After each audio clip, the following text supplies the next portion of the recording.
Pourrait-on dire que tous ces textes apocryphes sont un peu l'inconscient du christianisme et qu'aujourd'hui cet inconscient remonte à la surface, à la conscience, comme si c'était le moment pour le christianisme de devenir adulte, donc d'assumer sa part apocryphe, sa part inconsciente.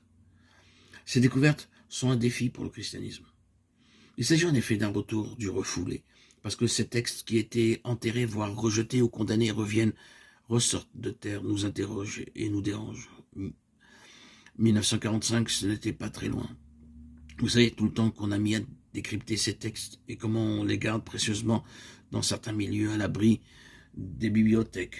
Pour l'évangile de Marie, par exemple, on dit que ce n'est pas un évangile à la portée de tout le monde.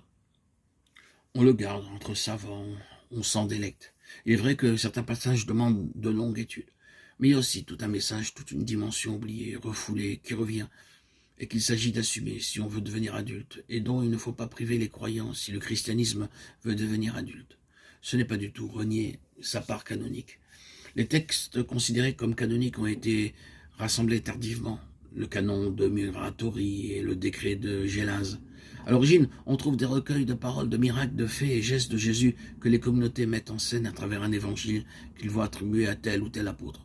L'évangile de Marie nous rappelle qu'à côté des regards masculins sur le Christ existe aussi un regard féminin, et ces textes sont tout aussi fondateurs du christianisme que les autres.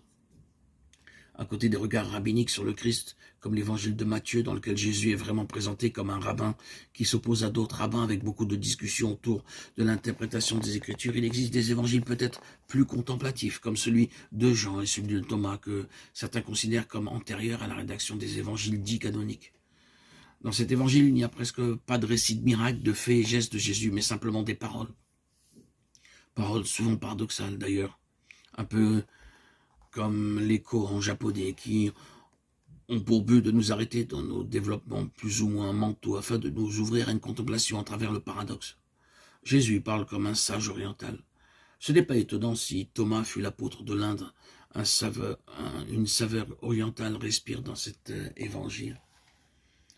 Nous pouvons rester dans le domaine ou quelque sorte de refoulé et de l'inconscient de nos cultures occidentales en abordant le problème de la mort. Parce que dans votre propre vie, vous avez connu cette expérience extrême et que c'est à partir de cela que votre destin ensuite s'est déployé dans une autre direction. Et aussi parce que d'abord, par votre qualité de prêtre, vous avez une très grande expérience d'accompagnement des mourants, que vous êtes beaucoup interrogé sur le sens de la mort et que vous avez publié un ouvrage d'entretien avec Marie de Hennezel, L'Art de mourir, édition Lafon, où vous confrontez vos expériences, elle qui accompagne les mourants dans les hôpitaux, vous qui les accompagnez aussi dans les hôpitaux ou dans les maisons privées. Vous avez publié également 3 livres importants de la tradition du bouddhisme, de la tradition du christianisme et de la tradition égyptienne, qui sont en quelque sorte des conseils qui sont donnés aux vivants pour bien assumer sa mort, tels que les livres des morts, édition Albin Michel. On est en face d'un phénomène fondamental sociologiquement, quelque chose d'étonnant à analyser au XXe siècle. C'est que nous sommes arrivés dans un stade de notre civilisation où nous essayons de nous masquer ou d'évacuer la mort. Et vous, au contraire, vous nous dites par des exemples et par votre sacerdoce qu'il faut regarder la mort de face. Comment faire autrement? Qu'on ouvre nos journaux, qu'on se tienne au courant de ce qui peut se passer, la mort est présente partout.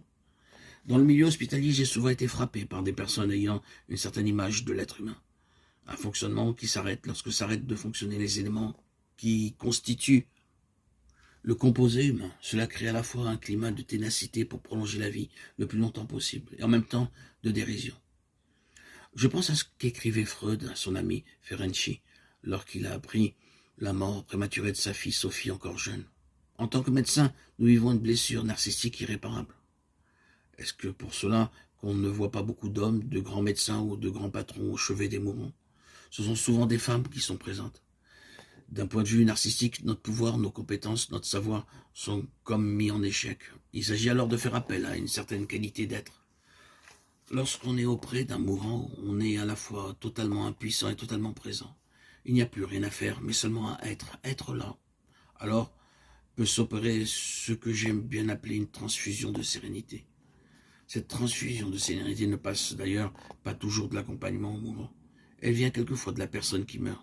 Celle qui nous transmet une certaine sérénité, comme si ce qu'elle était en train de vivre était libre à l'égard de nos préoccupations et de nos peurs.